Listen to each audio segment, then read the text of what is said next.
What is Marcus with Dynasty Football Dads, where we give you daily Dynasty videos. Today we're going to be doing the top 5 rookies of the 2021 class.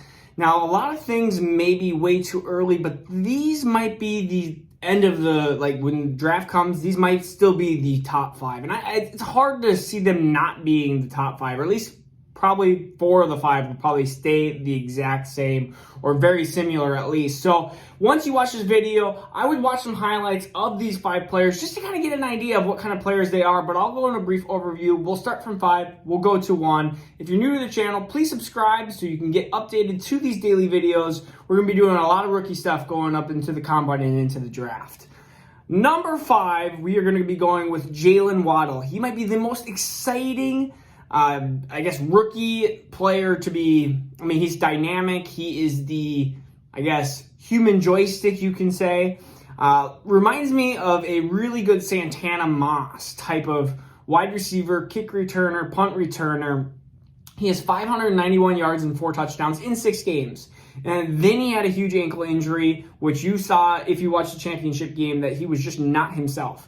How quickly can he recover through that? And is he going to be 100% for the NFL season? That's going to be a big question mark for him. But he is fun to watch. Now, for fantasy-wise, he's at 5 for a reason because of a couple of things. 1, he's had injuries, and especially the ankle recovery. 2, he's had no elite production in his collegiate career, which is a worrisome. And 3, he is a little bit undersized. He's only 5'10", 180-ish pounds. So when you talk about a wide receiver like that, you're not going to have an ex-wide receiver be 5'10", 180. He's going to be more into the slot. He's going to be probably utilized a lot, kind of like a Deebo Samuel type. But of course, they're different wide receivers. But he's going to be having some rushes, some receptions, a lot more value in PPR leagues probably, Jalen Waddle, as he's going to do a lot of these dump-off catches. Think of a usage like Percy Harvin did when he was back with the Minnesota Vikings. So, number 5, Jalen Waddle. My number 4, very similar size wide receiver, and these two might flip-flop, they might not. It depends on landing spot and everything like that. But I think all of these 5 receivers will be in the first round. So, Rondell Moore, 5'9", 185. He is a different type of wide receiver than Jalen Waddle. Jalen Waddle's the, I'm going to juke and you're not going to touch me. Rondell Moore is the, you would say, he's not as quick, but very quick, and he has more power to him. Rondell Moore has that I can potentially run you over type.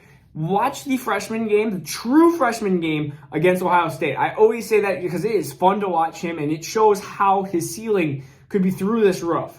He can squat 600 pounds, rumor has it, and he has really good route running. He is extremely quick, and yards after catch, yards after contact, yards after carry, all of that is super positive. The issues that he has is he has some drops. Why I compare him to Deontay Johnson, and I always do, because they have these similar, oh my goodness, that was an easy catch, he dropped it, and then it'd be a super hard catch, and it's well, he caught that one. They make no sense sometimes, but that's just how Rondell Moore and Deontay Johnson, some of those wide receivers, work. His also cons are a little bit of his size, but I did say he does have a lot of strength, and he's had injuries in his last couple of years at Purdue, and that has been a concern since his awesome freshman year. He has not been able to repeat that, but if you're talking about breakout scores, a lot of different analytics are going to love Rondell Moore. He's just a little bit shorter, 5'9", 185. Again, used probably in that Percy Harvin type.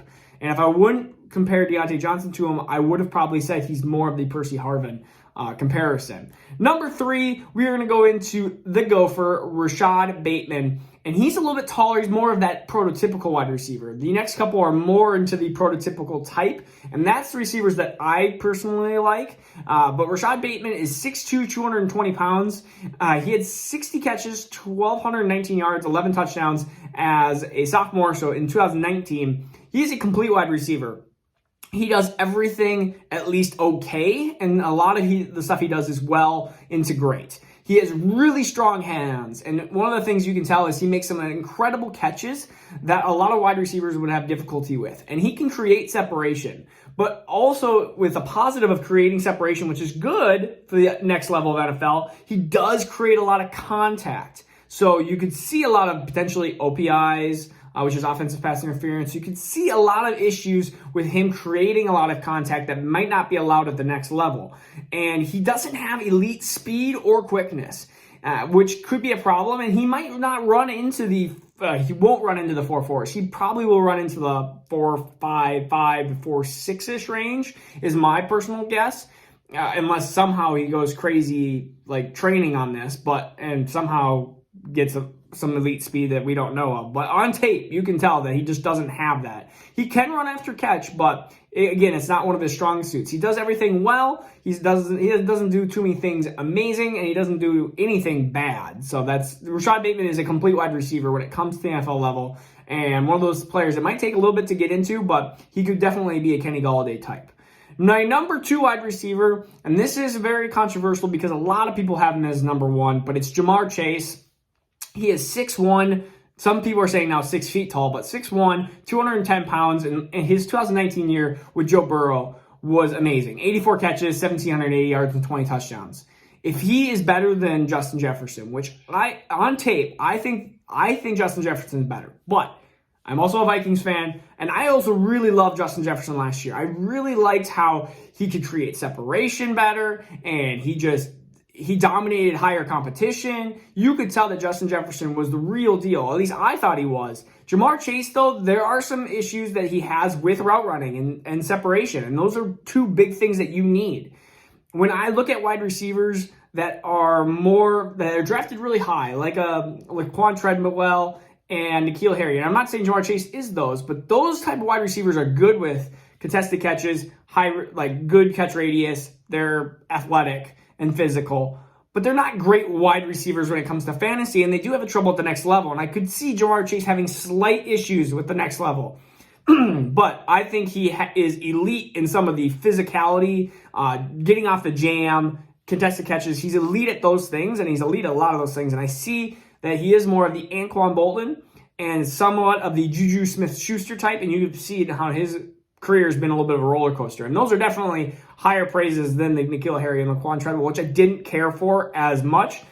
The landing spot for those 2 players were nice, but the talent-wise maybe wasn't as elite, or was not as elite. Man, try to say that 10 times fast. My number 1 wide receiver, though, it's a guy that I don't care that he's a senior. I don't care that sometimes that breakouts at seniors don't work. He is amazing. His name is Devonta Smith, and if you haven't known him, then you're probably under a rock or you're new to fantasy. But he is 6'1", 175 pounds, 117 receptions, 1,856 yards, and 23 touchdowns. He showed that he is elite at a lot of stuff, and pretty much just think he is good at everything. There is only 2 problems. 1, that he has a late breakout age, and 2, that his thin frame and low BMI has not shown to excel in the NFL level.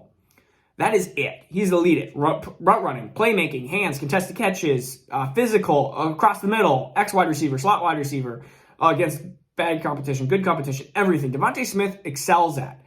And so my high praises for him, what I think he could be if he finds the absolute perfect situation, which we'll see where that might be at some point. But my elite situation would be somebody that is 5 or 10 pounds heavier than him, which this man was, who was 6 feet tall, 180 pounds. His name was Marvin Harrison. Marvin Harrison was at a smaller college of Syracuse, and people thought same thing, but he turned out, and he had one of the greatest quarterbacks of all time. That helps, of course, a lot, but you could see how Marvin Harrison was elite at all these different things, same way Devonta Smith is at this level. And there's been rumors that Devonta Smith has been the best wide receiver since getting to Alabama, over Judy, over Ruggs, over Waddle, and I agree. I see that Devonta Smith could be the best NFL prospect and best NFL player of those 5 players. So Devonta Smith is my number 1 wide receiver. I think Chase will be the number 1 wide receiver off the board. I think Devonta Smith will be close, and I think he'll be the number 2 wide receiver off the board. It just depends on where they go. Will one of them go to Miami? Will one of them go to, Houston doesn't have a pick. Where will they go? Will one of them go to, I can't even think of who else would, Giants or something like that. Where will these wide receivers go? It will be a huge I guess there's tiers, and I think 1 and 2 are a tier. I think Bateman's pretty safe at 3, and I think 4 and 5 are a tier at this point. So if you're new to the channel, please subscribe. Please comment what you think about these 5 rankings, and let me know what things that you would like to see next on this channel. So this is Marcus with Dynasty Football Dads, where we do Dynasty Daily. Please subscribe, and I'll see you tomorrow.